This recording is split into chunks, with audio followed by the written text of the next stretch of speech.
On this episode, I'm joined by Scott Atwood of the Main Street Mouse and House of Mouse Expo to talk all about the past, present, and future of Disney movies, parks, resorts, and more. Today's December 5th, 2023, and this is episode 623 of the Main Street Magic Podcast. Jeremy and Rhonda are more than a little fond of Disney World, so they made this podcast to share it all with you. Reports and resorts, top 10 lists of all sorts. Main Street Magic's bringing it home for you. Hello and welcome to another episode of Main Street Magic. I am your host, Jeremy Stein, and while Rhonda is not joining me today, I will soon be joined by my good friend, Scott Atwood. But first, make sure you check us out on the web at mainstmagic.com, as well as follow on Facebook, Twitter, and Instagram at mainstmagic. If you've not done so already, head out to Facebook and search for the Main Street Magic community and ask to join. If you go ahead and hit that subscribe button, you get brand new episodes every Tuesday and Friday. If you're planning that trip to Disneyland or Walt Disney World, you did not get the advanced dining reservations that you were hoping for. Don't worry, because Mouse Dining removes the frustration of booking Disney dining reservations, alerting you when they spot availability for your desired restaurant, date, meal, and time. Visit msmfriends.com to use this free service. And now, on with today's episode. This is super exciting. Have the Scott Atwood here with me in studio at our house. This is awesome. And we're going to kind of have a conversation today about the past, present, future of Disney, kind of as a company at whole, focusing on movies, focusing on parks and resorts. But Scott, welcome. It is so cool to have you here. I've been wanting to do this for a long time. Yes, thank you so much for having me. I really appreciate you asking me out and having this fun, and seeing this room is absolutely amazing. Seriously, the amount of memorabilia and such you have in here is true Disney fan. It's a lot to take in. There's a lot going on in here. And as much as things like this give me anxiety, this room actually calms me, shockingly. I don't know how. I keep looking around and I keep seeing new stuff I didn't see the first time. It's kind of like when you go through the Haunted Mansion the first time, you miss little details. That's what I'm finding, all the little details in this room. Well, and what I like about my stuff here is a lot of the things that we tend to collect have a story behind them. Okay. Like most pieces in here, if you pointed to it, I can probably tell you a story about it, as opposed to just going, I saw it, I liked it, I bought it. Gotcha. You know what I mean? So like that's the type of stuff we love. But before we get into our conversation today, which is just going to be an unscripted two buddies talking, you have two very cool things going on right now, in addition to the Main Street Mouse, Lost Princess apparel and all. One of those being the House of Mouse Expo coming up that I do want you to talk about for a little bit. Okay. And the other is that you now are back to podcasting. You have a new podcast.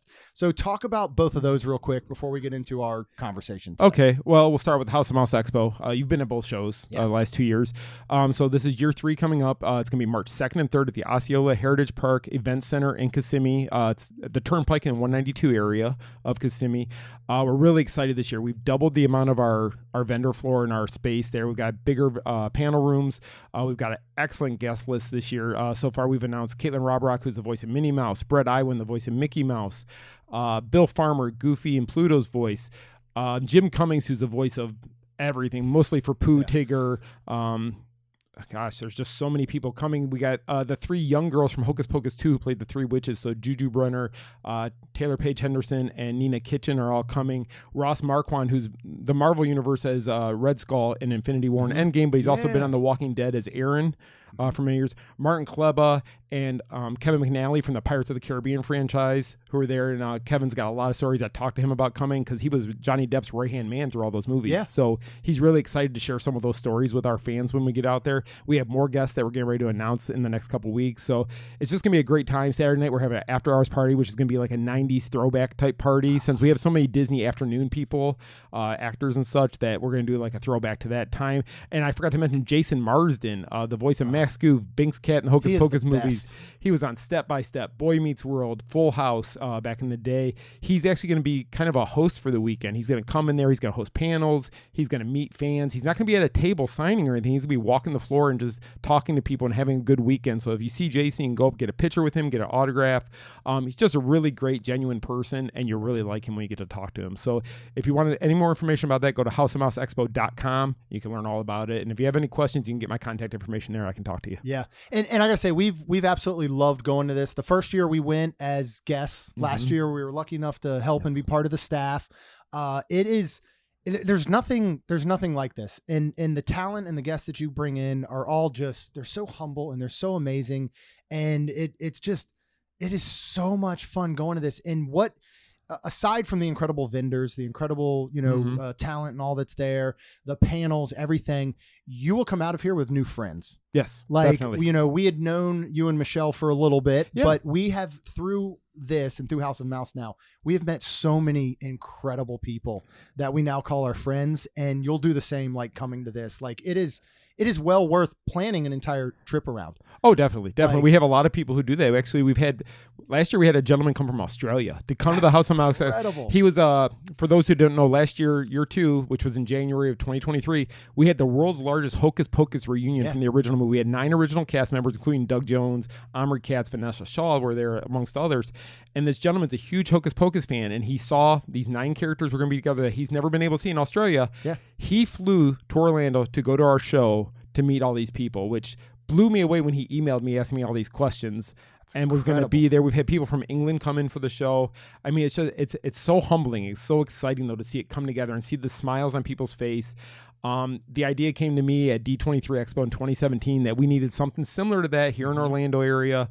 And then going to MegaCon, you see how big it is, but Disney's kind of not a priority there. It's everything else is a priority, all the other fandom and stuff. So I wanted something that in Orlando should be focused around Disney, Star Wars, Marvel, Pixar, and all those. And I think that's what we've done, and we're going to keep growing it year after year, and hopefully the fans keep coming back. But like you said, you come out with a lot of friends. I've been blessed enough to meet so many great people because of this. Year 1, we had a lot of volunteers and such helping us out. Year 2, I decided I wanted my friends to be there. I wanted people who knew my vision, knew what I wanted the show to be, and that's who I brought in to help work it. And I had so many of the agents and the actors come up and tell me, you have the best staff. And I said, it's because they're my friends. They know my heart. They know what I'm trying to do here. It's not out to make a quick buck. It's not out to just have a show. It was to put something together for the Disney community. And that's what Michelle and I, my wife, have really strived to do, is bring that together for everybody. It's awesome. You guys are absolutely killing it. We'll be out there. We hope to see everybody else out there. Definitely. So go ahead and get your tickets and make sure that you're there. Talk about your new podcast. So a few months ago, a friend of mine, Greg Gately, came to me and asked me if I would be on a podcast with him. And I did one years ago, but I never really had the time to get behind it and put the time and effort in needed for it. And Greg really loves the podcast. He's really good at it. So I said, we'll do it. We'll make it work. And we've done 7 shows now. It's called the Live Podcast Show. So you can go to the website and hear about it. But we just talk about everything. Actually, we talk about Disney news, of course. My wife Michelle comes on and talks about, like, from the Disney media side with things that are going on and such. But then we'll talk about entertainment news, sports news, just anything going on in the area. Me and Greg have some good discussions. It's just a fun time to come together and listen and just have some fun and smile. I mean, we have debates, and they don't get heated or anything like that. It's just 2 guys talking about some fun stuff that's going on in the world. And so if you want to check it out, you just want something fun to listen to, give us a try. You might like it, and hopefully you stick around and hear all the other shows that are coming. I've been enjoying it. It is, I was just telling you before we hit record, like, it is a lot of fun. It's very entertaining, but it's informative about, again, Disney and everything beyond. And it's cool because it's so conversational. It's just one of those, it'd be like you're just kind of a fly on the wall, again, of 2 buddies just chatting. And then Michelle comes in and her segment is always so wonderful. So you're just doing a great job, man. It was, and Greg's kind of a loose cannon sometimes on the mic. Very much so. So you never know where he's gonna go. So you might say something, and then you look at I see the look on his face. I'm like, oh boy, where's he going with this one? How am I gonna answer this? But it always turns into good audio to listen to, and we really enjoy it. And one thing I did want to add in here about the House of Mouse Expo and the podcast is we're actually going to do live podcasting from the House of Mouse Expo this year. So I know Jeremy and Rhonda are going to do their show. Greg and I are going to do ours, and we're going to see maybe a couple other friends of ours that do shows and see if we can get them on a stage. So if you're a fan of any of these podcasts, come on out, listen to them live, and meet the people who are actually behind the mics. Yeah, that's going to be super fun. I'm so excited for it. And it was actually, it took me a little while, but I got around to starting to listening to your show now. And it really kind of sparked this idea of you and I sitting down, because you guys were nice enough to come up here to St. Augustine. Rhonda and Michelle are off at the salon right now. Yes. And I was like, I know Scott and I are going to just sit around and we're going to talk Disney. I was like, at one point, why don't we just flip on the mics and have a conversation? Yeah. And so I wanted to start off maybe talking a little bit about movies. And that's what really sparked is the conversation that you and Greg had about movies lately and what's working for Disney, what's not, where we've been. Right. What do you think most recently with Wish? You guys have not seen We it have yet? not seen it yet. Either. No, we've been so busy we haven't had a chance Well, to see it. So. Here's the thing where maybe I'll start and we can talk a little bit about the past movies. I mean, there was a years, what would have been like late 80s into the 90s and stuff, where they just had hit after hit of animated movies. Some of the best times. I mean, you can go way back to the Snow Whites and the Cinderellas and all, but when you think of what encompassed Little Mermaid, Lion King, Beauty and the Beast, like Disney was on a roll. Oh, they were. They've had a little bit of a resurgence, I feel like, with some stuff like Coco and Encanto, but they didn't come right out of the gate swinging. No. They took some time to get going. A lot of this is, some of it pre-COVID, some of it coming out of COVID with streaming theaters. Now we have Wish. Every time Disney announces that they're going to do a live remake, everybody complains and says, why don't you do more original stuff? Right. So Disney says, all right, we will. And then nobody goes to see it. Exactly. What do you think is the problem overall with Disney maybe not pumping out hit after hit? And I'd love to hear your take on Marvel, because I've not enjoyed a lot of Marvel lately. Yeah. So in regards to Disney, like you said, they had hit after hit after hit. It was Disney had a movie coming out. You didn't even have to know the background of the story, and tickets were selling like crazy to go see it, because it was Disney. You anticipated 98% of this chance, I'm going to love this movie because Disney's putting it out. So there were so many of them. Even in the 2000s, you got Princess and the Frog, Tangled. I mean, some of these great films that have come together. And then I think COVID's what slowed down everything, and streaming and things like that. And then theater pricing going up, and with everybody not doing well. And I think all that has to do with it. But you're right. Disney gets a lot of flack when they're like, oh, we're going to do a live action Little Mermaid. We're going to do a live action Beauty and the Beast. And then people complain, why don't you come up with something original? Can't come up with original ideas anymore. Well, you're just recycling old stories. They do Strange World. They do Elemental. They do Wish. And nobody cared. Nobody cares. Nobody wants to go see them. And I think part of that, too, is they don't want to spend the money to go see it in theaters, because they know in 60 days it's going to be on Disney Plus, which most people, if you're a Disney fan, most people do have a Disney Plus, some bundle together. And it's kind of sad that the theaters, because I still prefer to see a movie on theater, always. Of course. The sound, the atmosphere. Theaters are great now. I mean, when I was a kid, you sat in a really hard seat, and it was a sticky floor, and it was just a messy place to go. All you had was popcorn and soda. That was it. And we got now, full restaurants now and bars. Like, you don't have to leave. You sit down. They bring you your drinks. They bring you your food. I mean, unless you have to go to the bathroom, you have no reason to get up the whole movie, which is just fantastic, and I love it. But like with Wish, Disney put a lot of stock into this movie. They had stuff in the parks 30 days before the movie was released. You could meet the main character at Epcot. Nobody even knew who she was. They didn't know her backstory. They had no idea who this person was or anything about her role. But they did a meet and greet. Merchandise was in the parks. So they really put a lot into this. That little Wish star is the completer cookie for the cookie stroll. It is. So they knew they put so much marketing into this thing. And then to have, I think it was $33 million at the box office opening weekend, which is about a fifth of what it went into making the movie. And remember, when they say $150 million budget, that doesn't include the marketing budget for a film. Yeah, that's literally just making the film. Right. So the fact that they only made a fifth of it back, hopefully it picks up. Hopefully as more word gets out about people liking the movie, it will start to rise.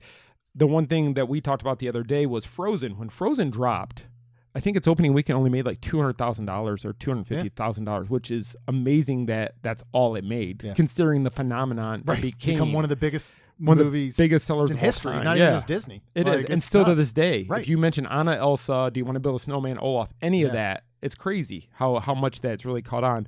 So I think, in my opinion, a lot of the things have to do, maybe Disney speaking on subjects publicly as a company turned off half their user base. I mean, because you pick one side or the other, there's always half the people that are for it, half the people are not. And sadly, too many people let that sway their opinion of anything. They can't just go watch the movie just because it's a movie. Oh, Disney put it out, I can't go see that because I'm boycotting them for reason A, B, and C.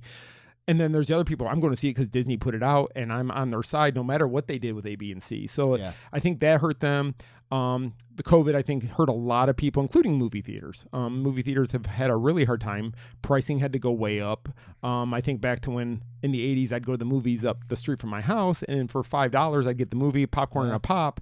And now if we take our family of four to the movies, and by the time you get snacks and everything, or if you get food, if it's a sit-down, dine-in theater, it's over $100 easily to see a movie. And I'm like, I can spend $100 for the movie, or we can go eat at a really nice restaurant, or Right. go to a different venue or something to do outside of a movie. So, and I know it's going to be on Disney Plus in a couple months, Right. or any of the other streaming services, Netflix or whatever you use.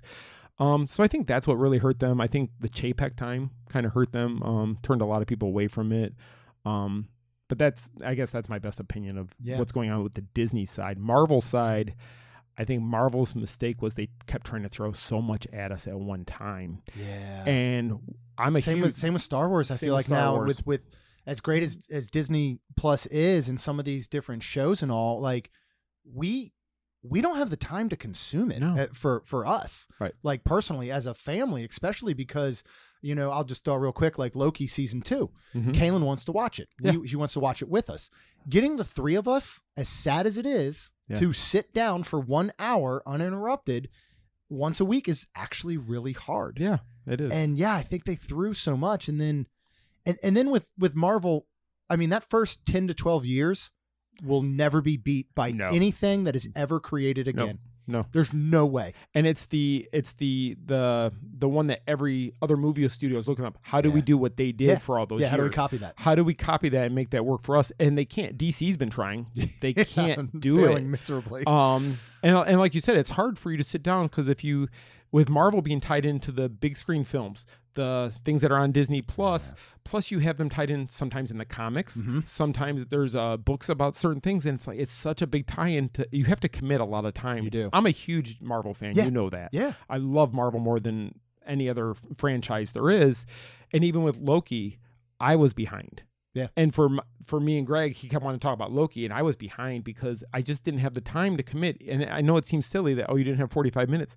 There's some days where I don't. There's some days where I just don't want to watch anything for 40. I just you also have to be able. You also have to be able to commit mentally. Yeah. It's not always just about like what does your calendar and your schedule look like. Right. Like you need, especially with Loki. Yes. I mean, we've only made it through the first 2 episodes. Okay. And after the second episode, I remember just sitting there being like, I feel stupid because I have no idea what's happening. And I'm very much, it bothers Rhonda all the time. I have a list of movies this long, that I want to see. Okay. But I have to be in the mood for them. Right. And she could pretty much anytime she can say, yeah, we'll put it on. Fine. She'll get in the mood for it. But like, I need to be in the mood. I need to be in that mental capacity. Right. And I'm just not there for Loki right now. So it's hard for us to sit down. No, I get that. And any of it is a commitment. Like even if we go back to movies, I agree. There's nothing like the theater experience, especially nowadays. Yes. I mean, we got reclining seats. They heat. They I can get myself a cocktail and a minute personal pizza and and the sound, everything is amazing. Yes. But a movie's at, first of all, we got to find the time to do it with the family and all. Right. Right. It's going to cost a lot. Like you said, if a movie's at 5 p.m., our closest movie theater that we enjoy going to is 20 minutes away. Okay. So let's add 40 minutes round trip. Yep. Right? For a 2-hour movie. We're now at 2 hours and 40 minutes. Yeah. We're going to get there 20 minutes early, even though you have reserved seating, but you're going to get your popcorn or whatever. Yeah. Now we're at 3 hours, right? Mm-hmm. You're going to have 20 minutes of previews. Yeah. You're now at 3 hours and 20. Like all of a sudden a 2-hour movie is a 4-hour time commitment. Yeah. That's why I don't go to football games. Yeah. We got the Jags right up there. It's fun, but you're talking about a 6 to 8 hour commitment just to go see a 3-hour game. Yep. And I know for us personally, we got very spoiled when they were going, direct to streaming during the pandemic for $30. Yeah. We would have our friends Lucy and Caleb over, and we'd pay the $30 or they'd pay the $30. I'd cook food that was geared around whatever that movie was. Like I remember we watched Cruella and I made fish and chips. Oh, okay, right? Perfect. Yeah. They would bring all the snacks and candy and stuff for us. And if halfway through somebody had to get them to go to the bathroom, they went to the bathroom. Yeah. And right now, we were talking about this earlier too, like I can go buy an 86-inch TV and top of the line surround sound system for probably around $1,500 at most. Yeah, at most. And I can consume that inside my home. Mm-hmm. The only movies we find ourselves rushing out to have been Marvel movies only because we don't want them spoiled on social media. Yep. For me, like Wish isn't going to be spoiled, so we're not rushing out to see it. No, I agree with that fully. Yeah. And I'll go back again to Marvel since I know we're talking about that. Where do you see as a giant fan the future going with the whole Kang dynasty? With like, are you excited about it or are you overwhelmed because things aren't linking the way that they used to? Right. And I think that's the biggest problem. So me personally, I was excited about the Kang Dynasty when it came up. I know the comic series about it all. I thought the actor Jonathan was phenomenal as Kang. I was so excited to see where, because you saw him in the first season of Loki. You saw him in Ant-Man and Quantumania with the Wasp. I thought he was great, but then the real world legal issues got a problem with him, and he's really thrown the whole Disney Marvel bubble into a chaos, because it's like, okay, we want this to be Kang, but we don't know if we can keep him in the Marvel Studios because of his legal issues he's dealing with in the real world. And it's sad because he's really good at the character. He's really sold a lot of people on this character. And yes, they have replaced certain characters over time in Marvel films. The biggest one, War Machine. In the first movie, you had one actor, and then it became Don Cheadle's character, and he's made it his own. Same with the Hulk. In the first movie, Ed Norton played him, and now we got Mark Ruffalo playing him. So it's great to see that they have taken some of these characters that the actor or actress left, and they were able to fill it in. But this is another one where Kang was going to be the next Thanos, for lack of a term, for this next series. He was going to be the big baddie that everybody's going after to beat. And now we don't know. And we don't have another bad guy in the current area that they can say, okay, we're going to focus all our attention to this guy, Dr. Doom, or whomever it could be. So I guess the time will only tell with that. So I'm really anxious to see what they do with this. I think from what I've read is that Marvel's already starting to go towards a different route completely away from the Kang Dynasty. I don't know if that's the best. I mean, I think there would be a way to do it, even if they can't use Jonathan in there. There should be a way to keep the Kang, to go with that storyline, since it's already. But I can understand too, they want their actor they picked to do it, and can't have him. So it'll just be a matter of how are they going to do this? Are they going to wait till the Fantastic Four comes out, and then whoever that bad guy is? Because Fantastic Four, anybody who knows Marvel Comics, that was the first family of Marvel. That was before the Avengers. The Fantastic Four was the character set that everybody wanted. And as a Marvel fan, I'm so excited once they announce who those 4 characters are going to be played by, and then if we're going to get Dr. Doom, who we're going to get as the bad guy for that film. I'm so excited to see where that goes.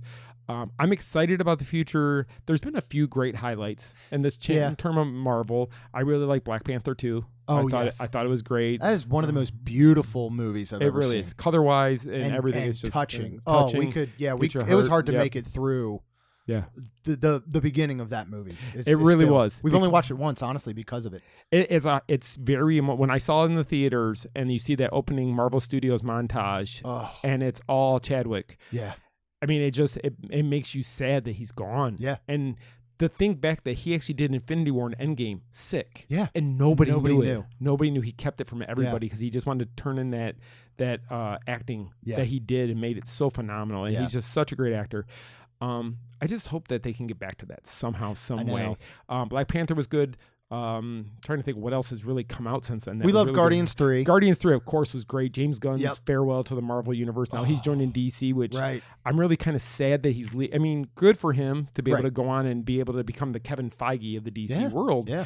But I really am sad to lose him, because the 3 Guardians movies are 3 of my top movies in my Marvel list. Just the things he did with that, and those actors and that cast, it's just fantastic. So I'm hoping maybe one day, not to wish bad luck on him that DC fails, but if it doesn't work out, maybe he'll come back to the Marvel side and maybe he could help them fix all this. I think it's another thing is that in the first phase of Marvel, we had these certain people, Josh, we had the Russo brothers, we had different directors who they were all big Marvel fans. Yeah. And Gunn also, and these guys knew Marvel like the back of their hand, so they were fans making a film for fans. And that's why I think it sold so well, that they did it so right. Jon Favreau, starting with Iron Man. I mean, he was a fan doing something fans would love to do. So I really hope that somehow, some way, they could get back to some of those directors and producers, bring them back in to help bring this back around. Because I know I would love to be a fly on Kevin Feige's wall. Oh my gosh. Just to see how he links everything together. Because to me, that's just amazing that the movies link to the Disney Plus shows that link to the comic series, and it all goes back. Yeah. And it's amazing to keep it all tracking. And I know a lot of our listeners, readers from the Main Street Mouse, I got so many messages when Marvel started. They're like, what does this mean? What does that mean? WandaVision. When WandaVision debuted, people had no idea what any of that meant, because they don't know the backstory. Where if you know the comics, you understand the backstory. But I had so many people like, after the first episode of WandaVision, like, I don't like this, I want to watch it. I'm like, no, give it a chance. Yeah. It's got to develop, and it's going to develop, and it's going to be awesome. Just stay tuned. And then I got messages once it was all over, like, thank you for making me stick around because it was well worth the time. WandaVision's probably one of the best series. Loki season 2 is my favorite series, period, as of right now. So once you get through, I think you're going to really enjoy it. Yeah. But WandaVision is right up there, not far behind it. It's a great series. It's incredible. And I know that, you know, all of Marvel and Kevin Feige and all, they have a vision ahead of them. But it doesn't feel like it the way when you look back at those first couple of phases. Like, just coming to mind real quick, it was Age of Ultron, right? When they all were sitting around the table to pick up Mjolnir. Yes. And Cap goes and it moved. Nobody probably noticed it in the moment. No. And Thor's eyes light up. And then to go to Endgame where he wields Mjolnir and he says, I knew it. Yeah. And like I get chills saying it because I'm like, it was what? How many years apart? Yeah. 7 years 7, 8 apart years, that they had the vision to do that. And I don't feel like it's there right now. And I'm sure it will. I'm sure maybe 3-4 years from now, we're watching a movie and going, oh my God, I remember when that happened. And so, and they called back to it. But that was part of the whole thing that you had to see that to get that line in Endgame. You had to hear, because I agree with you. I'm a huge Captain America fan. Yeah. He's one of my favorite characters favorite of all. So seeing Cap move Mjolnir, I'm like, and everybody was like, did that really move? Did the table move? Did Thor kick it? I mean, what happened? And then Thor's eyes got as big as saucers. And then he felt relieved, like, oh, he couldn't pick it up. But then the Endgame reference, like you said, like, I knew it. And then Thanos stomps him right in the face and then goes after Cap. And then Cap beats the living tar out of Thanos with it. I really hope we do get back to stuff like that. I hope we get back to those little Easter eggs at the early onset, and then later on it comes and you realize what it turned into and how big of a major piece it meant to the whole puzzle. It just it still blows me away looking at those first 10 years or so. It's what phenomenal what they accomplished. I mean, those are ones that I can go back and I can watch over and over again. Guardians 3, I can definitely watch over and over again. No Way Home is still one of my favorites. It's probably other than Guardians 3, since No Way Home, there's been nothing, and of course Black Panther 2, there's been nothing that I've just been like, wow. I've been kind of blown away. No Way Home was really, really amazing. And what they accomplished, like, I haven't had, outside of Guardians 3 and all, I haven't had that moment in the theater like you did with a No Way Home or an Infinity War or Endgame or any of those. Like, there just haven't been those moments where an entire theater erupts. Yep. And I do hope that we can get back to that. I hope whatever is due to Jonathan Majors, whether he did or did not do anything, that's not for us to decide. No, that's for the court to decide. Exactly. I do hope that he is innocent, just for my own selfish reasons, because he's unbelievable. As you were just talking about him, and I'm thinking of that scene at the end of Loki season 1 of his whole monologue, and immediately comes to mind is 3 moments in movie history that made me feel more uncomfortable than anything. That's one of them. Wow, really? The other one for me is Training Day, after Denzel Washington leaves all the gangsters' house, and he just leaves. He leaves them there, and they're like, and to when he's in the bathtub, they're about to blow his brains out. And they're like, oh wait, why do you because he helped his niece or whatever earlier. The third one would be, I think it was beginning of Inglourious Bastards. Okay. When I can't remember the actor's name. He's so good that he visits the house. Right? You know what I'm talking about? He's sitting at the table. Scene. Who is that? I'm trying to think. I cannot remember his name. Can't remember. Christopher something. Mintz or something like that. Something like that, but I can't remember exactly. But like I just think of those 3 scenes as ones where you're watching and you know it's fake. You know it's a movie. But it's still uncomfortable. But your stomach is turning and you feel so uncomfortable watching it because of how good the acting is. I got that way with Scarface, the original Scarface, when in the bathroom scene in the hotel. With the chainsaw. And you never see anything happen. Yeah. But you're sick to your stomach. You're sick to your stomach because you're thinking, it's like, wow, this movie's really gripping me for a time. So I get that whole. I was obsessed feeling with Scarface after the first time I saw it. Really, absolutely obsessed with that movie. It's one of those films that once you see it, you have a whole new appreciation for Al Pacino and the actor. It is so dang good. Yeah, it's a great film. Yeah, I'm interested to see where the movies go. Like Rhonda and I personally, we've enjoyed most all of the live action remakes. We really have. Like for me, they a lot of times add more to the story. Yes. Like actually, Beauty and the Beast, the live action, is one of our favorites because as great as the animated version is, you really went from one point to another with no explanation of how they were falling in love. Right. And they expanded on that in the live action. Yes. And I thought it was well done. We've enjoyed most of them, but we're also the type that we can separate ourselves. Like, we don't think that making a live action of The Little Mermaid diminishes the animated one at all. Right. They're you have to look at them completely separate. Yeah. And that's a lot of people have a hard time doing that. And you could actually, since we were talking about Marvel, you could actually go back and think about Marvel, like the Spider-Man ones with Tobey Maguire. Yeah. Before he was added to No Way Home. You could actually look at those and go, these weren't remakes. They were just different storylines of the same story, different versions of the same story. So I think the live action, they're able to give you a little bit more detail, a little bit more of the things that they can't do in the anime, because when they're making an animated film, they are gearing it towards children. Yes. So you can't really go too in depth, because the kids will lose interest. They won't understand. They won't understand. You're spending a lot of time doing a lot of work that's not going to matter to the viewer, because most of the time it is children, especially back then when those came out. It was kids and teenagers, not so much the adults really loving those films at the time. So when they make the live action now, you can go in there thinking, oh yeah, I like the animated version, but you can still like the live action version also. Both. And I get the people who say, why can't you create something new? I get that way too. It's like, yeah, you've done it. Let's come up with story 2. Make a part 2 to it if you want to do the live action version. But none of them are ever a scene for scene reshoot. They don't go from the animated to the live and it's the exact same film. It's completely different. Snow White is looking like it's not going to be anything like the original movie. And I know they've gotten a lot of controversy. And that's another thing, and I think this happens a lot, is certain actors or actresses, they put out their personal feelings about stuff, and that turns fans off. It does. Sadly. And in the Marvel universe, Brie Larson's one of those ones. A lot of people just don't like Brie Larson for whatever reason. They don't like her. And I know it turns off a lot of people. Now, Captain Marvel as a character, I think, is a phenomenal character. I think she's so powerful. She can do anything you could possibly imagine. She's stronger than any of the men, and most of them. But they pick somebody that a lot of people don't like, and that's what caused it. And that's where I almost think sometimes it's better to have almost a nobody come in and play these characters, like Hayden Christensen with Star Wars. Yeah. Nobody knew who Hayden Christensen was when he was tapped to play Anakin. Everybody ripped him to shreds. Yeah. And they got to remember, he's playing what George Lucas told him to play. Right. It wasn't him going, I think Anakin would do this. No, George was sitting there telling him, no, Anakin would do this, this, and this. And that's how you're going to do it, because that's his vision. And Hayden has a following that loves the man to death. He does any kind of show. He does any kind of expo. People go nuts to meet Hayden Christensen. And he's Darth Vader. He's the face of Darth Vader that we've known, not the original one we grew up with when 83 and Return of the Jedi, and we saw Shaw when they took off the mask and you saw him under it.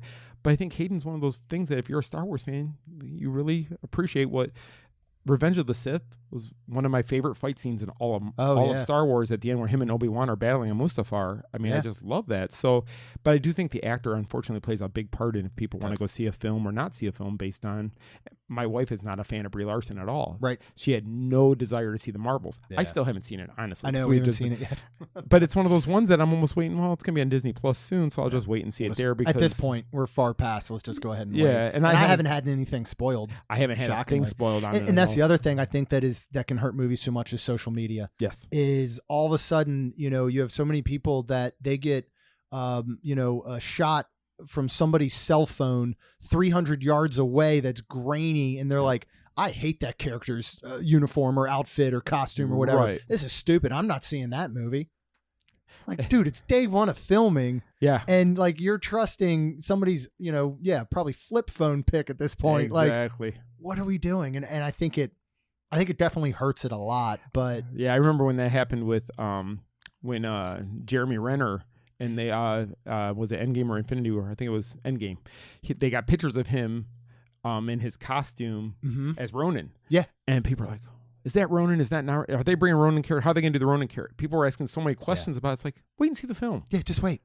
It's exciting that we're getting this character being introduced. We know all about the character. Let's see how they do it. Let's see what they did. And at that time, Marvel could do no wrong. Yeah. I mean, there was movies that weren't up to the greatest of par, but they really didn't do much wrong with any of those early films. Oh, no. And it's just sometimes you have to wait and see. And you got to, when you go to the theater, don't care who the actor or actress is. They're a character. They're not that person at that time. Right. They're not their person they have to be whatever the producer, director, whatever is telling them to be on set. They're not themselves no more. And I mean, they can put their own spin on certain things, but I also know, like James Gunn, very big on don't ad lib, Don't change what I've said. I know a couple of guys who were in the first Guardians. Yeah. They were a couple of the Ravagers. And they said certain people on set, James Gunn flat out said they have the right to say and do how they want to. Other people, if they didn't say it word for word the way he had it, they had to reshoot it until they said it word for word because he was very particular about how he wanted things done and who the actor was. Right, of course. And it was like Yondu, Michael Rooker, could do what he wanted to. The other one was, oh gosh, what was his name? There was one of the Ravagers, the guy who had the big glasses on. Steve the Ravager, I think. Yeah, I love him. And he was allowed to kind of do what he wanted to, but he was an improv actor he knew how to make things funny. So they kind of gave him free to do what he wanted to. But then, like the guys I know, they were both very much stick to your lines, say exactly how we do or act the way we want to because this is his vision has to come to life. Right. So I think when people criticize a film because of somebody who's in it, they really need to think about it for a minute and just, you may not agree with that person for whatever beliefs they put out there on social media or public, but just remember that they're playing a character. That's their job. Yeah. I mean, that's like going to a restaurant and not wanting this waitress to wait on you because they had this opinion of something that was posted on social media. It's kind of the same thing. Just roll with it. See how it comes. You might enjoy it. I think social media has made us more not appreciative of people at all. Yeah. Everybody has an opinion about everybody, and you think you know everybody by their social media presence, and I hate that. I honestly do. I hate that because we don't give anybody a chance anymore. It's like they say one thing on social media. I hate them. I don't want anything to do with them. And you're canceled. You're canceled. And the cancel culture is just horrible because they'll cancel you for, I could get canceled for saying I hate cancel culture. Right. But I don't care. That's Nobody the whole cancels thing. I'm from Detroit originally. Right. I don't care about that stuff, you know? Yeah. I know an Eminem is huge in Michigan still. Oh my gosh, yeah. And they've tried to cancel him, and all he does is he writes a song about the people trying to cancel him. He don't care because he'll come right at you. And I'm kind of the same way. I don't care. If you want to cancel me, try it. Right. Because I'm not gonna let you succeed. I'm gonna make it life bad if I can. Oh yeah. I like to have fun with that stuff. So yeah, just give it a try. You might like what you see. You never know where things are gonna go. And sometimes these characters don't even make it out of the first movie. So I know. You might not even. I know. Yeah. So why even matter? Yeah. Why even bother? And you might be happy if you see an actor after you don't like something happen. And that's the whole thing in general too. Is just lighten up and just enjoy. You know, it's entertainment. It's It's exactly what it's entertainment. It's there to entertain you. And the simple fact is, if you don't like the fact that they're remaking a movie, then don't go see it. Don't go see it. You don't have to blast it on social media. You don't have to say what you feel. I mean, you and I and Rhonda, Michelle, all of us, we're all held to like a different level. Like people want to know our opinions of this stuff. And Michelle and I always try to be completely 100% honest with our opinion on everything. And if something we don't like, we honestly won't just talk about it. Yeah.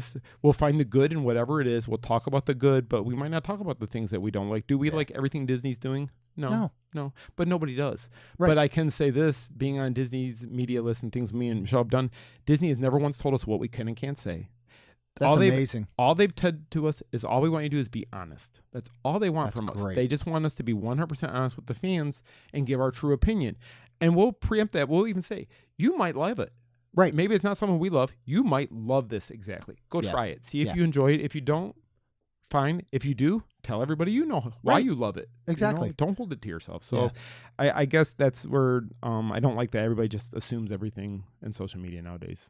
Yeah, that's true. Well, that's actually talking about some of that is, I think, a good segue into talking about the parks and resorts, especially here in Walt Disney World, which we mostly cover. Mm-hmm. And you know, what do you like? What do you dislike about the direction of the parks and resorts? Because that's another one. It goes back to saying everybody complains and goes, you know, I don't want a remake. Give me something new. But I'm not going to go see whatever's new. Right. There's a lot, like when you actually think about it, and again, not saying we love everything that Disney's done. Right. We're not saying we like the timelines for some of the things that Disney's done.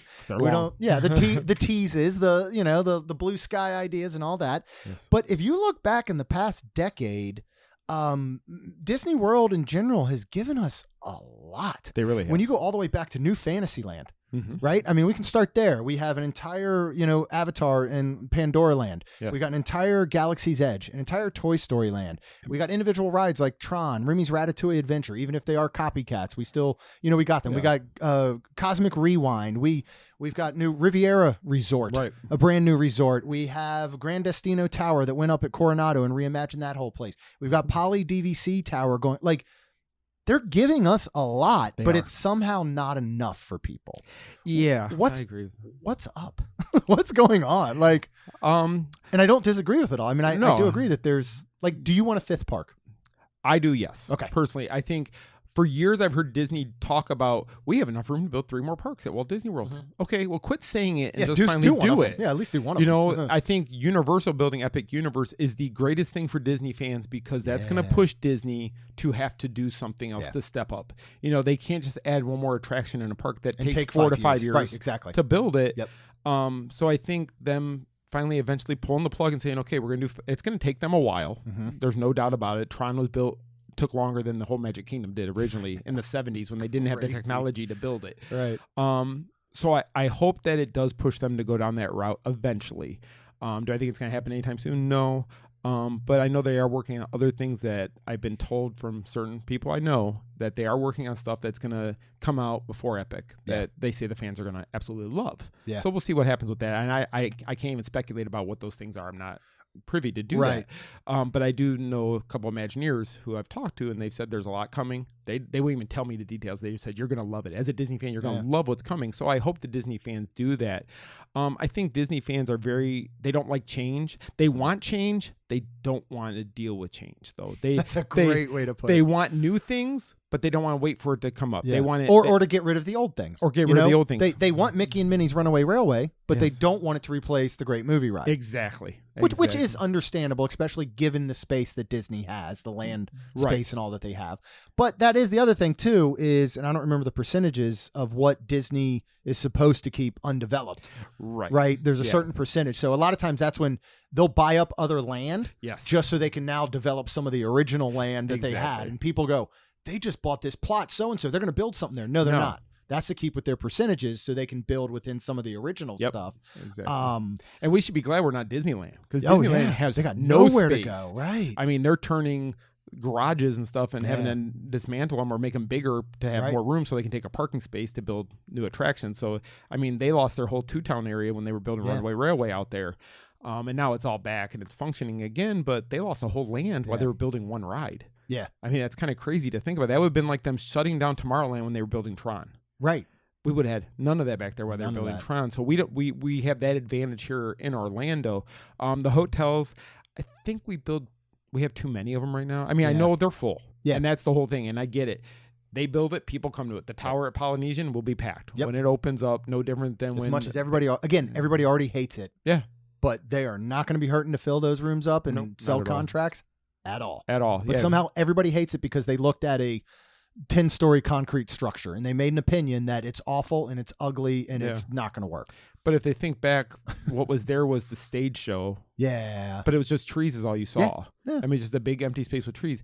And I think the one thing I've learned over the years and that a lot of Disney fans forget is that Disney is a business. Yes. At the end of the day, Bob Iger is the figurehead, but he also has a board of directors he has to answer to. And if he's not showing them the numbers financially of what they want, because they might be Disney fans, but they're fans of their money first and foremost. Yeah. And they want to make sure that their income is going up the way it should be. And if it's not, he loses his job. So, I mean, there's reasons why they do a lot of business decisions. And I think a lot of people forget that Disney is a business at the end of the day. It's not just to give us fans everything we want, right? Because we think we know what's best. You're in business. I'm in business. You can't please everybody. No, you never will. You want to please 80% of the 100 people. Of the 100% people, 80 of them need to be happy. 20% are never going to be happy, no matter what you throw at them. You could throw the greatest rides. You could throw the greatest hotel rooms. You could throw the greatest restaurants. There's going to be 10 people who are going to be like, "That's the worst thing ever." Yeah, and it's sad that people are like that. But I get it. There's stuff I don't like, and I don't go back. I try it once, but I'm not going to sit there and blast it because of that reason.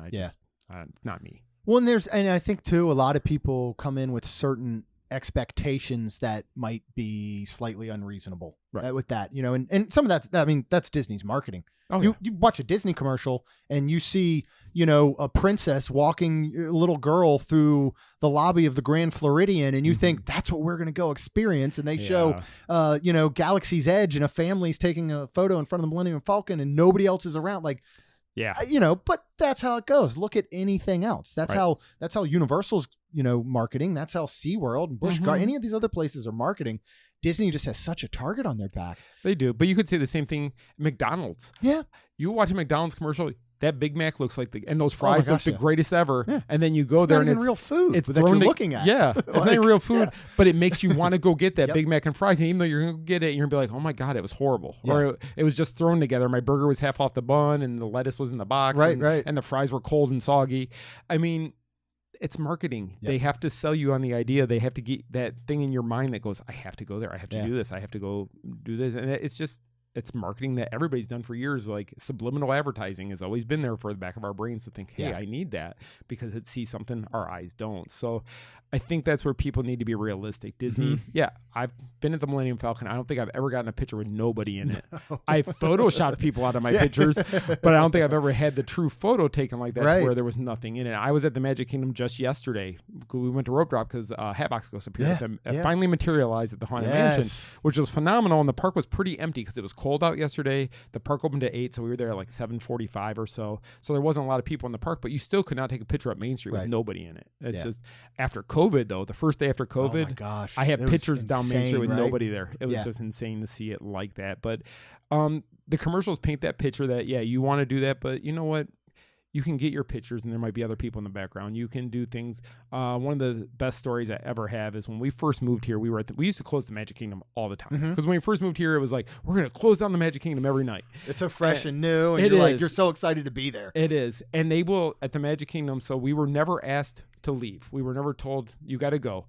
But we've had security, like as we take 10 steps forward, security takes 10 steps forward, and I can't go past where they are. But so Michelle was standing up on Cinderella's castle up there after you walk through, and she was taking pictures up at the castle, that view. And there was a security guard right there, and she said, I'm sorry, I'll be done in 1 second. He goes, Princess, take all the pictures you want. Amazing. And it's because the memory she's making, there was hardly anybody left in the park at that night. I mean, I still don't think we have empty Main Street pictures, but it was very low.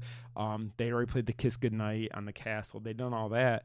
But it's one of those memories that Michelle will always have because the cast member didn't rush her to be done with her memory. And that's what Disney cast members, which are the real magic makers.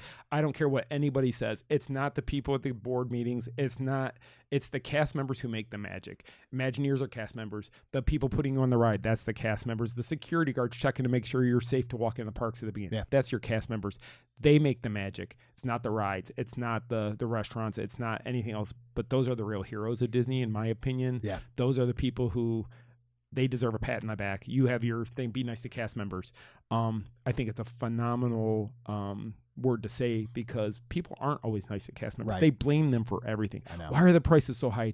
That cast member has not one say on that price. Even down to the chicken nuggets. They don't control any of that. They're told by a higher up who's told by their higher up and so up the food chain, so to speak, that they're told what to do. So just remember that. Your cast members, they're fans of Disney. They wouldn't work there if they weren't fans of Disney. I think a lot of them, it's not just a job. It's, because it's not because they get paid really well. Right, exactly. Exactly. Yeah, they wouldn't be there if they were worried about money, most of them. And one of my favorite things, and we've been very lucky to make so many cast member friends that we consider like family now. I mean, even outside of seeing them in the parks, we'll connect with them and we'll go out and eat. I mean, we've had ones that have visited us up here in St. Augustine and stuff. It's incredible. But my favorite thing to see is a cast member on their day off in the Disney parks. Yes. It's amazing. It is. You're there all the time. It's your job. And that's where you want to go when you're not working. Like, I can't imagine Rhonda just going, you know what, I'm going to go hang out in a salon when I'm off work. Exactly. Like, what? It's incredible. Yeah, think about any job you have. If you work in an office on Saturday and Sunday when you're not working, are you going to go sit at your office and hang out because you want it? Because it's so much fun. The 5 days a week you're there, you want to go back. Right. And that's another thing to go back to and remember the canceling and the mad and the anger and all that stuff. Well, that's those people's livelihood too. So when you badmouth the parks and you say how bad things suck and things are horrible and you don't like it and you don't like that, you got to remember there's somebody depending on that job to pay their bills, to pay for their kids, their housing, their food, what have you, whatever bills they have, that's their thing. So when you're poo-pooing on Disney about every little thing, Bob Iger makes an obscene a lot of money. The board makes an obscene a lot of money. The executives, they all do, but they also make a lot of tough decisions that none of us would probably want to have on our plate. 75,000 cast members at Walt Disney World alone. 75,000 1,000 people. That's a football stadium. Yeah. Actually, being in charge of their livelihood. Be in charge of their livelihood, making sure there's enough people coming through that gate every day to pay that. And when you think about that, how many cast members there are in the park, and there's not as many as there used to be. Right. Before COVID, there was a lot more cast members, and I know a lot of them had to be let go because of COVID, and they found other jobs, and Disney's found ways to try to save costs. But that's where the ticket prices go. That's where the drink prices, the food prices, the merchandise prices, it all goes back to those people. So just try to remember that a little bit. I know it's hard. It's my vacation. I don't care about that stuff. I care about my vacation and getting the value for my vacation. And you have a right to get value for your vacation. But you have to remember, Disney is a luxury. Mm-hmm. It's not a need. Yeah. For survival. It's not a necessity. It's but a want. The cast members, it's a necessity. It is. They need their job. There's jobs around Orlando, but there's not a ton of jobs where that many people can go get jobs. And everything is here because of Disney. Right. SeaWorld wouldn't be here if Disney wasn't. Universal wouldn't be here. All the restaurants and all the hotels. Central Florida and Orlando, I mean, who knows what it would be if it weren't for Disney. The only thing that was here before Disney was Gatorland. Yeah. They're the oldest Is it really? attraction. Yeah, it's the oldest attraction in Central Florida that was here before Disney came in. Yeah, I did not know it was there before Disney. Yeah, wow. It was here before Disney, but everything else came here. And I remember I was talking to one of the executives at SeaWorld one day, and a lot of people, when we get to these other events, I feel odd going to them because our website, the Main Street Mouse, and I was thinking it's Disney. But I was talking to one executive at SeaWorld one day, and he goes, I love Disney. He goes, if it wasn't for Disney, I wouldn't have a job in Central Florida because without that, he wouldn't have come here. So there's a lot of people that depend on their income, including you and I. Oh, yeah. A lot of our income comes from what's going on here in Central Florida. And businesses we've created around that, and we're very lucky to be able to do that for ourselves. It's stressful at times. We get a lot of flack about decisions Disney makes. I remember back when Starbucks opened on Main Street, and Michelle and I were still in Michigan, we were getting hate mail about how could we put Starbucks on Main Street USA and ruin that. And I was like, yeah, because I made the decision to put Starbucks. I made the decision. You wish you did. I know. I wish I did. I wish I owned that Starbucks. Where's that paycheck? Yeah, exactly. I wish I got paid enough to make those decisions, because I wouldn't have to worry about anything. But Disney makes decisions, and even then, people are like, Walt would be rolling in his grave if he saw Starbucks. No, he wouldn't, because how do you know? Walt first. He was also a businessman. He was a businessman. There was reasons he had corporate sponsors for everything, from the red paint on the street on Main Street USA, sponsored by Kodak. Yeah. You know, it was things like that Walt knew he had to pay for the parks, and he knew the only way to pay for them is with sponsorship. He had his vision, and he knew what he had to do to get his vision. He wasn't independently wealthy before Disney. Right. He actually failed so many times before Disney and bankruptcies and all that stuff, and people forget all that. And Disney was Disney won. Him and his brother worked so hard to make Disney what it is, and Roy doesn't get a lot of the credit. Roy does. No, he does not. Because Roy, Snow White would have never happened without Roy going to Bank of America, getting the money to make it all happen. So, I ask for people to be a little bit more kind about how they feel. Like I said, I don't agree with everything Disney does. You don't agree with everything. I don't think there's anybody in the Disney sphere that agrees with everything Disney does. Bob Iger doesn't agree with everything Disney does. He doesn't. And he's in a hard position because right now he's trying to fix the stuff that broke when he wasn't in charge. Right. But you can't fix stuff overnight. And there might be reasons he has to do something now to fix it later that people might not see the vision, but he can't put all of his cards on the table either. Yeah. You know, and I know people are like, oh, he said he was going to lower prices. He was going to do this. But you can't always do that until things happen. So give it some time. Still love Disney. Still go with it. And just remember, there's people who depend on that for their livelihood. I love that, man. And one of the things, you know, Ron and I talk about a lot, we did our last update of the episode in 2023, is the cost of a vacation. And Disney's expensive. It is. But look at everywhere else. And in that episode, we broke down, we actually did it by a cost per hour. Okay. Right? So, for example, a one day at Disney, let's just say your rope drop to park close, you have a 12-hour day. Yeah. It becomes financially one of the cheapest vacations when you compare it to going to a Broadway show, which maybe only encompasses 3 hours. Yeah. Going to a concert, which is 2 or 3 hours. Going to a football game, and going to Vegas to see a show or something. And we broke it down, and it turned out that Disney and Universal were in the top 3 cheapest cost per hour. Yes. When you broke down every single detail. And and I mean, we enjoy Universal and all, and we had just announced on the last episode we're going to be giving up those annual passes here in March, and put more focus all into Disney. But like every single time Disney raises a price, you know who does? Universal. And they Universal. do it quietly. And they Yep. do it on the little back end of their webpage Yep. that nobody sees, you No, know, not except for till you some go to of these buy 'em. incredible. Yeah. Until you go to buy them and you go, wait, these prices went up? Oh, okay. And then you just accept it when they do it. Yeah. But it's like you don't accept it when Disney does it. And so, yeah, all of these in Central Florida, anywhere you're going, you know, it's the season for retail workers and restaurant is. workers. You know, don't just be nice to cast members, be nice to all of them. True. Because same thing, you know, if your steak is expensive and maybe wasn't cooked right, it wasn't that waitress or waiter that cooked it. You know, just have grace and have compassion for everyone. Everybody's in rough spots right now coming out of the pandemic. Everybody's still trying to, I think, find their way, and you know, Disney's one of them. I mean, they're still trying to find their way coming out of that, and how do they recover? And they still have to recover whatever loss they took during those several months of being closed down.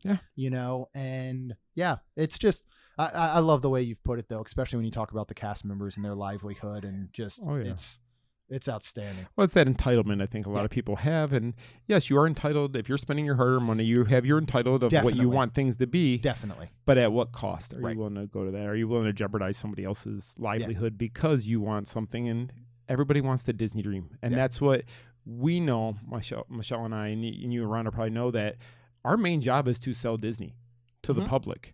Our main job is to show people, why do you want to go to Disney? Well, this is the reasons. And I like how you said you broke it down by the hour, because I remember sitting there when they announced the Anna and Elsa meet and greet after Frozen came out at the Magic Kingdom. People were waiting 8 to 12 hours to meet Anna and Elsa. Right. So you would spend, let's say, I think it was $120 at the time to get a Magic Kingdom one-day pass.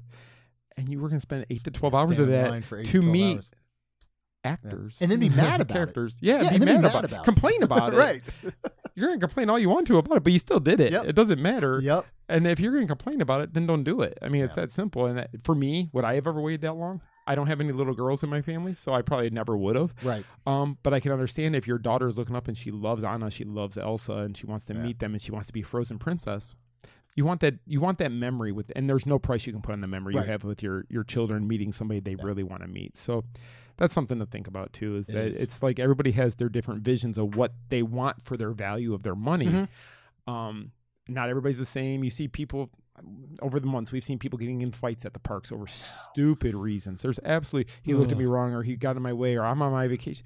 You know what? Everybody there is on vacation. And they all spent money to be there. They all spent the same amount of money, most likely.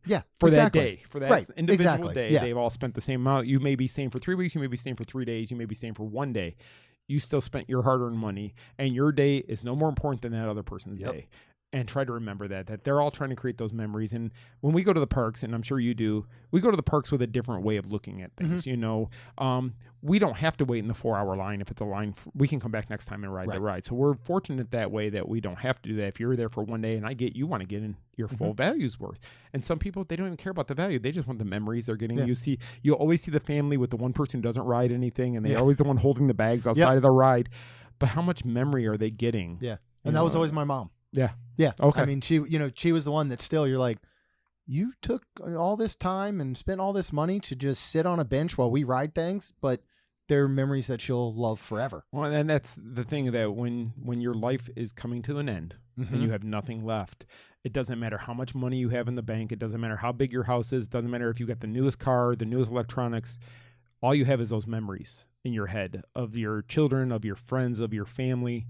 And at the end of the day, that's all that matters. You know, that's all that matters at the end. So I think if the world would just kind of look at things a little bit different, I think we've become a world of it's all about me and not about everybody else. And I think that's one of the key things that we've lost in our world, is that we're not about, we don't care about the neighbor. We don't care about the people down the street. I mean, I don't even know how many people even know their neighbors anymore, because it seems like people don't even leave their houses most of the time to go somewhere. But yeah, I think that goes down to Disney too, is just respecting everybody's there. And I've been at Disney and watched proposals, and my wife gets teary-eyed when she sees it happen. I do. Because it's just I totally because do. they waited to make that major part of their life, that major announcement in their life, right there, because it meant something to them, you know. And you see people applaud them, and it's great. And at that moment, nobody thinks about anything else but that, because it's just such a great memory. So I guess I've gone on a little bit of tangent about this, because I really do. No, I love it. I don't like the entitlement that a lot of people feel and stuff like that. And I just go and have fun. It's like you said, it's entertainment. It's not anything else, you know. And you were talking about comparison, football game. Michelle and I went to see the Tampa Bay Bucks play my beloved Detroit Lions a few weeks ago. It was very expensive to go to that one game that was about 3.5 hours. Yeah. And it's like, if you break it down, how much I spent per hour for that game versus what it costs to go to Disney for a day or half a day. Insane. It's insane what it costs. And people complain about Disney's food prices, and they complain about the popcorn bucket, or they complain about the sipper cup that you have to have, or the Mickey pretzel turkey, like whatever. You know what? All those prices, just because they're Disney doesn't mean they got a bigger discount on the stuff. They still have to buy it from a supplier who's selling it to them. So they still have to cover their costs and their expenses, and they still got to pay that cast member that's serving it to you, or the one that made it in the back, brought it out to the one who's at the cart. So there's lots of things we forget about. Yeah. And it's all what you make of it. And that can even go back to where we started, and this will be probably a good place to end. Like back to where we started with the movies, with, you know, the parks, with the resorts, with all of it. It is what you make of it. Right. If you go and I'm not a fan whatsoever, I've made it very vocal, of the most expensive day ever shirts. Yes. Or the hashtag broke, or the and I get it. I get the tongue it's a in cheek, joke, and it's funny, and it's a joke. But what does that tell your family? What does that tell everyone else? Where, you know, just make the most of it. It's whatever you decide to make of it. Exactly. If you go somewhere, and yes, you and I and Michelle and Rhonda are so fortunate that we can say, that line's a little too long, we'll do it next time. Yeah. But even if you go and you decide, you know, Ron and I always say, don't let your trip be determined by what you cross off your checklist. That's a good point. Yep, that's good. Yes, you want to go to Hollywood Studios, you want to ride Rise of Resistance.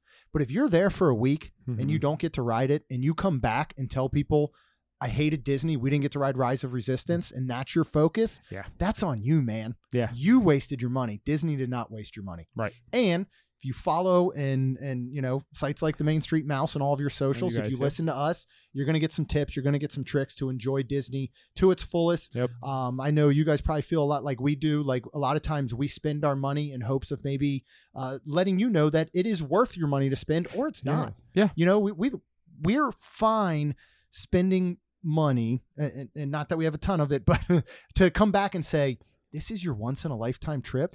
Yeah. Save the money on this dining experience. Save the money on this after hours. Save the money on this. Or, you know what? It's well worth it. And I think you could really enjoy it.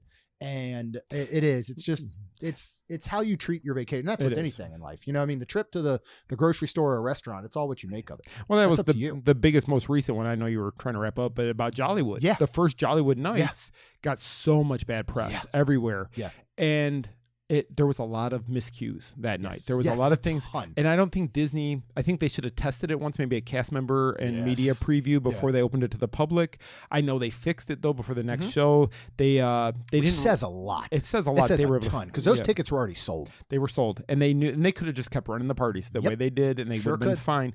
But they realized the fan experience wasn't there. We were guinea pigs. We were both there that opening night. And we saw what they did. We all had our ideas of what they could have done better, what they could have changed. And by adding more character meet and greets throughout the park, it fixed pretty much everything else, because you didn't have enough stuff for the fans to do while they were there.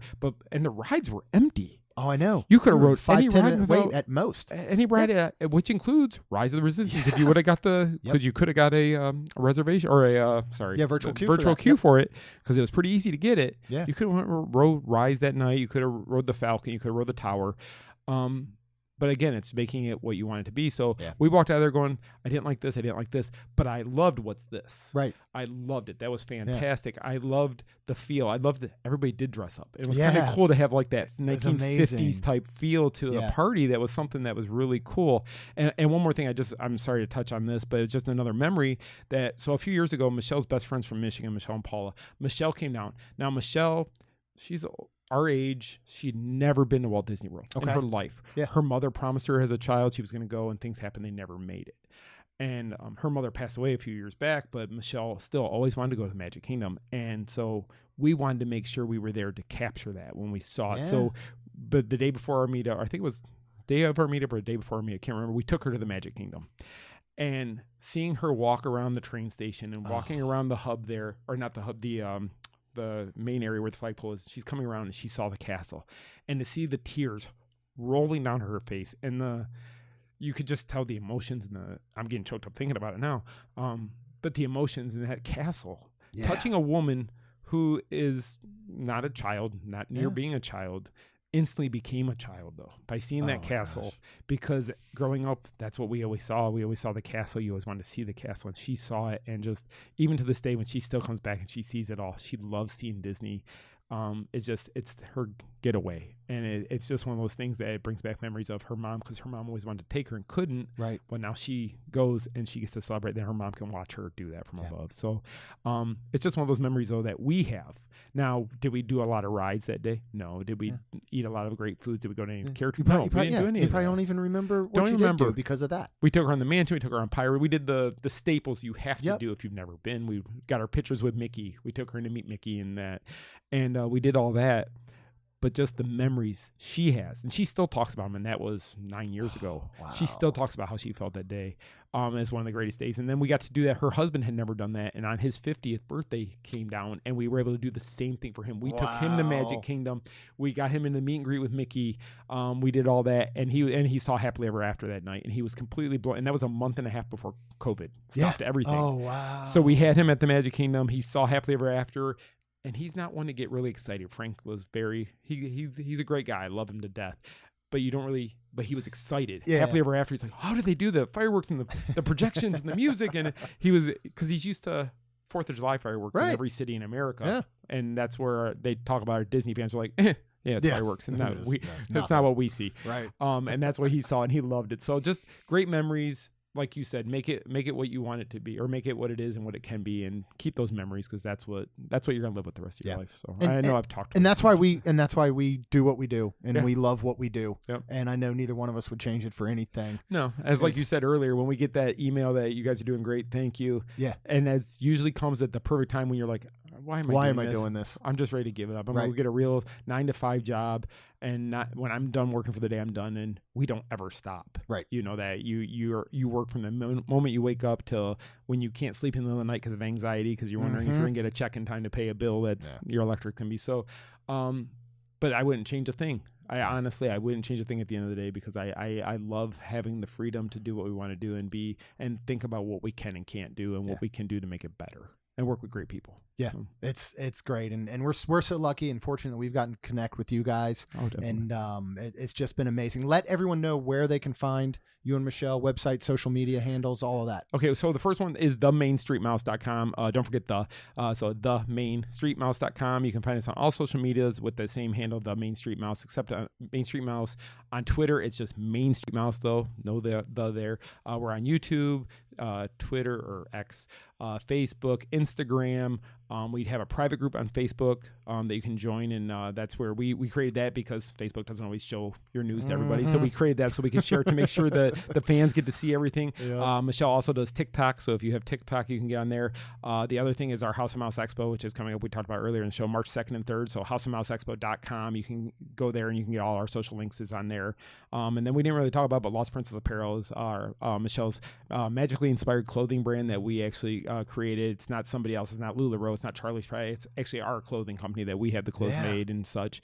And I do all the shipping, so it's just me and my wife that do all that. So if you're looking for clothing, women, go out there, check it out, and they've got a lot of great stuff for you.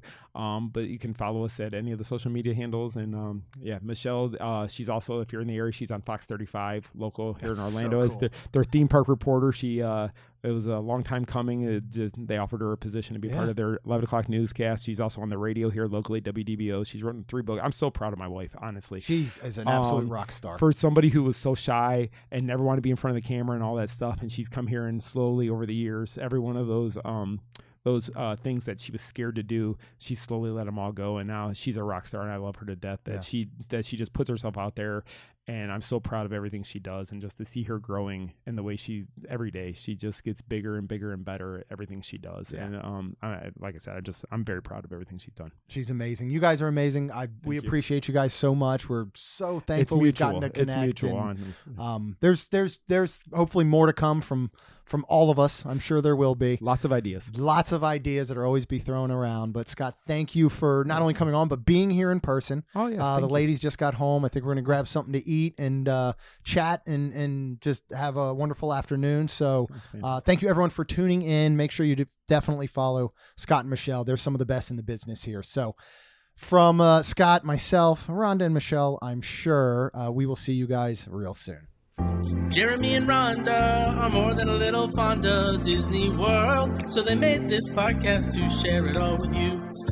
Reports and resorts, top 10 lists of all sorts, Main Street Magic's bringing it home for you.